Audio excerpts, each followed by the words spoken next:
जो भरा नहीं है भावों से, जिसमें बहती रसधार नहीं, वो हृदय नहीं, वो पत्थर है जिसमें स्वदेश का प्यार नहीं। नमस्कार।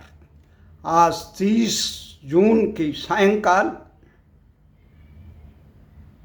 सावन के आगमन से पहले गर्मी से त्राहि त्राहि कर रहे उत्तर भारत में, देश की राजधानी दिल्ली क्षेत्र में आज सुहानी बरसात से गर्मी से त्रस्त लोगों को राहत मिली। यहाँ पूरे विश्व में रूस, यूक्रेन व ईरान, इजराइल का विवाद चढ़ा हुआ है, वहीं भारत में सत्ता के लिए देश की राजनीतिक दल देश की आम जनता को देश की आन मान शान बढ़ाने के बजाय देश को जातिवाद, क्षेत्रवाद और भाषावाद के खिलाफ है। जहां अमेरिका एक तरफ ट्रंप के नेतृत्व में पूरे विश्व में अमेरिका को महान बनाने के लिए चल रहा है, रूस विश्व में अपनी खुद को महाशक्ति साबित कर चुका है, चीन विश्व में आर्थिक और सामरिक ताकत बन चुका है, इजराइल अपने हक हकूकों के लिए, अपनी सुरक्षा के लिए अपने विरोधियों को मात दे रहा है। वहीं ईरान से लेकर अनेक देश अपने को आगे बढ़ाने के लिए, इसमें चीन भी है। चीन जहां एक तरफ पानी में ऐसी सुरंग बनाकर जहां यात्रा का गाड़ियों से यात्रा करने का बना रहा है, कृत्रिम सूरज बना रहा है, सुपरसोनिक विमान बना रहा है, मेट्रो विश्व में सबसे तेज बना रहा है, पूरे संसार के कल कारखाने ठप करके पूरे चीन को उत्पादन का केंद्र बना रहा है। सारे देश अपने को महान बना रहे हैं, जापान से लेकर यहाँ तक सिंगापुर तक। परंतु दुर्भाग्य है, हमारे देश के हुक्मरान, राजनीतिक पार्टियां केवल चुनाव जीतने के लिए देश को जातिवाद के गंगोने चक्र में, भाषाई गुलामी के दिन हैं। हम अपने देश की अस्मिता आगे बढ़ाने के बजाय देश के सम्मान को, पहचान को, संस्कृति को जमींदोज करने में, आज़ादी के 78 साल बाद भी आज इस देश में भारतीय भाषाओं की जो दुर्दशा हो रही है, उसका प्रत्यक्ष उदाहरण तमिलनाडु से लेकर कर्नाटक से लेकर महाराष्ट्र में दिखाई दे रहा है। देश के सर्वोच्च न्यायालय में भारतीय भाषाओं में न्याय नहीं मिलता, उसी अंग्रेजी भाषा में न्याय मिलता है। उसी अंग्रेजी भाषा में शिक्षा, चिकित्सा, न्याय, शासन और सम्मान मिलता है, रोजगार मिलता है। जिस अंग्रेजों ने इस देश को 2 शताब्दियों तक लूटा, लाखों भारतीयों का, देशभक्तों का कत्लेआम किया, फांसी के फंदे पर चढ़ाए, गोलियों से निशान बना के मारा और रौंद डाले, देश की अरबों खरबों की अकूत संपत्ति से पूरे इंग्लैंड का विकास किया। अमेरिका के राष्ट्रपति डोनाल्ड ट्रंप आज अमेरिका को ग्रेट अगेन बनाने के चक्कर में लगे हैं। चीन अपने आप को विश्व की महाशक्ति स्थापित कर रहा है। रूस सोवियत संघ के अपने प्राचीन वैभव को अक्षुण्ण करने के लिए काम कर रहा है, साकार कर रहा है और अपने पे उमड़ रहे खतरे को निर्मूल करने के लिए यूक्रेन का सहारा कर रहा। इजराइल अपने अस्तित्व की जंग लड़ रहा, पर भारत में केवल चुनाव जीतने के लिए आम भारतीयों को 78 साल से न्याय नहीं मिला। बड़े दुर्भाग्य की बात है कि इस देश में देश के तमाम राजनीतिक दल विरोध किस बात का कर रहे हैं। अभी महाराष्ट्र में जो विरोध हुआ वो देश की सबसे ज़्यादा बोलने वाली, विश्व की सबसे ज़्यादा बोलने वाली भारतीय भाषा को त्रिभाषा फॉर्मूला की तरह महाराष्ट्र में विद्यालयी शिक्षा में लागू करने के विरोध में हो रहा है। तमिलनाडु में यही विरोध हो रहा था और सब क्षेत्रीय अस्मिता के नाम पे, पूर्वोत्तर हो या दक्षिण हो या उत्तर हो या भारत हो, कोई भी राजनेता इस बात का विरोध नहीं कर रहा है कि उन अंग्रेजों की जिन्होंने हमारे देश को लूटा खसोटा उस विदेशी भाषा में को यहां अनिवार्य क्यों किया गया। बैसाखियों का इस देश के 140 करोड़ लोग शिक्षा, चिकित्सा, रोजगार, न्याय और सम्मान के लिए अंग्रेजी की तरह को रटने के लिए क्यों विवश हैं, ढोने के लिए क्यों विवश हैं। भारतीय भाषाएं तो बोझ लग रही है, पर अंग्रेजी की गुलामी विकास का पर्याय बना रही है। ये केवल राहुल गांधी नहीं कह रहे हैं, इस देश का आम जनमानस भी अपने बच्चे को अंग्रेज बनाना चाहता है, लॉर्ड साहब बनाना चाहता है। वो इंग्लिश एजुकेशन एक्ट जो लॉर्ड मैकाले ने 1835 में भारतीय भाषाओं को जमींदोज करने के लिए इस देश में इंग्लिश एजुकेशन एक्ट लागू किया था, उसी जहर को भारतीय नौनिहालों के देश के तमाम विदेशी दूतावासों में, उच्चायुक्तों में देश का नाम नहीं है, वहाँ इंडिया है जो अंग्रेजों द्वारा दिया गया और अंग्रेजी भाषा में है। देश को 78 साल में अपना नाम नहीं मिला, अपनी भाषा नहीं। जने इन देश के नेताओं को जरा भी शर्म होती तो इस्राइल से सीखते, जिसने अपनी मृत प्राय हिब्रू भाषा को, जब इस्राइल का गठन हुआ तो उनके सामने भी समस्या थी कि वो कहते थे हम अंग्रेजी पढ़ेंगे तो पूरे विश्व के अमेरिका और पश्चिमी देशों में हमारा संपर्क अच्छा होगा। दूसरों ने कहा अरबी पढ़ेंगे तो हमारे आस पड़ोस के लोगों से हमारा संपर्क, परंतु जो वहाँ प्रबुद्ध लोग थे उन्होंने कहा हमारा संपर्क दुनिया से हो जाएगा, परंतु हम अपनी संस्कृति से कट जाएंगे। उन्होंने मृत प्राय हिब्रू भाषा को वहाँ स्थापित किया और आज 100% लोग हिब्रू भाषा जानते हैं। वही अंग्रेज जो 8वीं शताब्दी तक अंग्रेजों का राज परिवार जिस भाषा अंग्रेजी को नहीं बोलता था वो फ्रेंच में बोलते थे। अंग्रेजों ने अपने स्वाभिमान जागृत किया, जहां भी गुलाम देश बनाया वहां अपनी भाषा चाहे मुट्ठी भर थे। उन्हीं के कारण आज कॉमनवेल्थ ऑर्गेनाइजेशन हो गुलामी का, चाहे संयुक्त राष्ट्र संघ हो, चाहे उसके उपनिवेश के कोई देश हो, अंग्रेजी भाषा की बैसाखियां भर।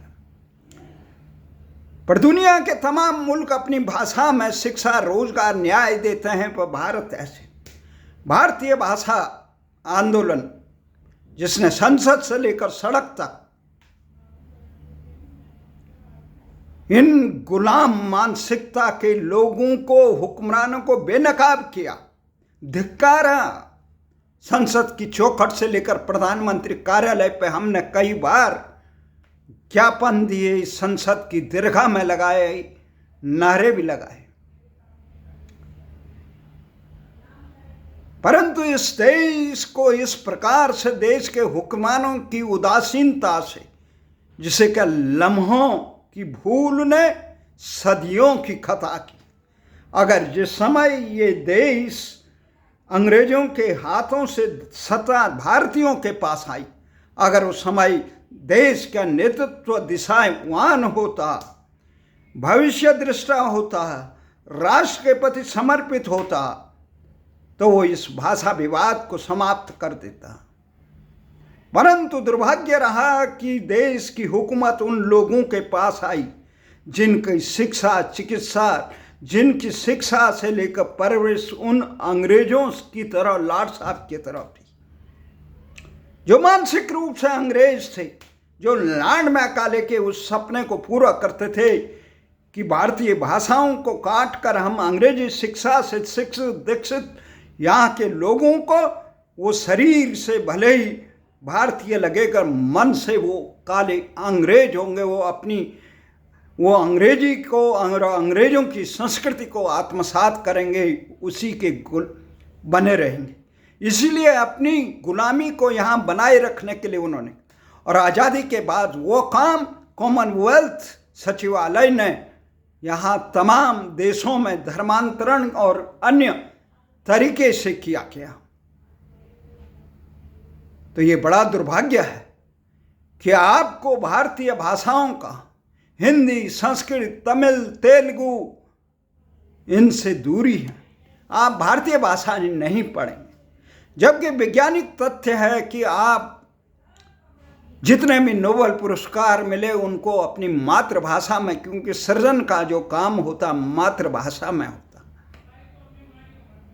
हमारा दुर्भाग्य है, देश की प्रतिभाओं का गला ही घोंट दिया जाता है अंग्रेजी की शिक्षा और दीक्षा कर।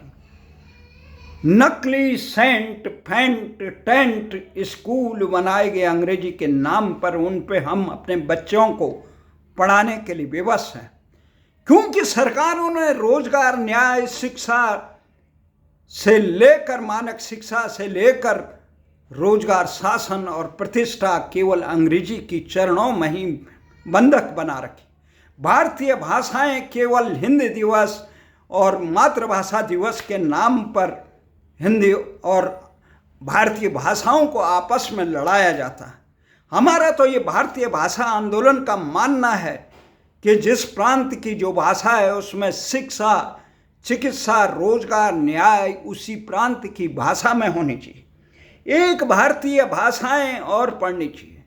आप अंग्रेजी पढ़िए, फ्रेंच पढ़िए, जर्मन पढ़िए, चाइना पढ़िए, जो भी भाषा आप चाहें, हिब्रू पढ़िए। हमें याद आता है इस समय कि कोई विरोध नहीं करता। हमें ऐसे क्षण याद आता है कमाल पाशा, जिन्होंने टर्की की मुक्ति के बाद ये कहा था, टर्की भाषा में ही यह शासन आसन। ऐसे राष्ट्रभक्त इजराइल और टर्की के नेतृत्व जैसा कहाँ, अदना से अदना देश अपने देश की भाषा में शिक्षा, रोजगार, न्याय देता है, परंतु हम 78 साल में अपने देश का नाम तक विश्व को नहीं बताए। अपने नौनिहालों को, लाखों करोड़ों लोगों को हम गुलाम बनाते हैं, अपनी संस्कृति से काट। संस्कृति के नाम पे जिद्दोजहद, हम बंगाली और हिंदी को आपस में लड़ा सकते हैं, तमिल और हिंदी को लड़ा सकते हैं, संस्कृत का विरोध कर सकते हैं, पर अंग्रेजी की गुलामी को बेशर्मी से ढो रहे हैं। भारत विदेशी भाषा जिसे पढ़नी पढ़े, भाषाविद होना कोई गलत बात नहीं है, परंतु पूरे देश को जबरदस्ती अंग्रेजी का गुलाम बनाना ये राष्ट्रद्रोह है, मानवता का द्रोह है। इसीलिए महात्मा गांधी ने कहा था कि कह दो दुनिया से कि गांधी अंग्रेजी नहीं जानता। वो भारतीय भाषाओं के समर्थक थे। सुभाष चंद्र बोस भारतीय भाषाओं के समर्थक, जो भी चिंतन और मनन वाला, परंतु देश के राजनेताओं ने दिशाहीनता से ये कार्य कर दिया कि भारतीय भाषाओं में आपस में लड़ाओ और अंग्रेजी की गुलामी करो। राहुल गांधी जैसे नेता प्रतिपक्ष यही कहते हैं, जो तर्क दे रहे हैं। वो हालत किसने बनाई? इस देश को सही दिशा देने का दायित्व नेतृत्व का होता है, पर नेतृत्व जब दिग्भ्रमित हो, गुलामी को ही आजादी का प्रतीक माने जाए, तो उसका विनाश से कौन रोक सकता है? इस देश में संप्रदाय और जाति और उसके आधार पर, भाषाई क्षेत्र के आधार में बांटकर भारत को कमजोर करने की जो चालक है। जरूरत है इस देश में राष्ट्रवाद की, जो भारतीय भाषाओं के द्वारा आए, भारत के लिए आए, भारत के जनमानस के लिए आए। इस देश को अंग्रेजों का गुलाम बनाने वाले राष्ट्र के कभी समर्थक नहीं हो सकते हैं, मानवता के हितैषी नहीं हो सकते हैं। इसलिए हमारा ये मानना है, प्रांतीय भाषाएं जिस का भारतीय भाषाओं से, भारतीय भाषाएं जो 8वीं अनुसूची में हैं, हिंदी, तमिल, तेलुगु, इनका आपस में कहीं नहीं। जिसको जो भाषा पढ़नी है पढ़े, पर इन भाषाओं में रोजगार मिले। जब तक रोजगार और न्याय केवल आप अंग्रेजी में दोगे, देश में भाषा विवाद बना रहेगा, देश में विकास अवरुद्ध होगा, देश की प्रतिभाओं का गला घोंटा जाएगा, देश का स्वाभिमान रोंदा जाएगा। कहाँ गया देश का स्वाभिमान? जिन अंग्रेजों ने हमारे साथ इतना अत्याचार किया, उन्हीं की भाषा को हमने अनिवार्य बनाकर देश की प्रतिभा का गला घोंटा, देश की सृजन शक्ति का गला घोंटा। कहाँ गए वो भारतीय संस्कृति के ध्वजवाहक? इस देश में इतना रायता फैला रखा है भाषा के नाम पर कि कोई सरकार चाहकर भी काम नहीं कर सकती। करना चाहे तो दूसरे विवादों में उलझा देती। केवल इसलिए ये होना चाहिए पास, जो भारतीय भाषाओं का, भारत का, भारतीय संस्कृति का, भारतीय आराध्यों का और भारतीय भूभाग अखंडता का विरोध करे,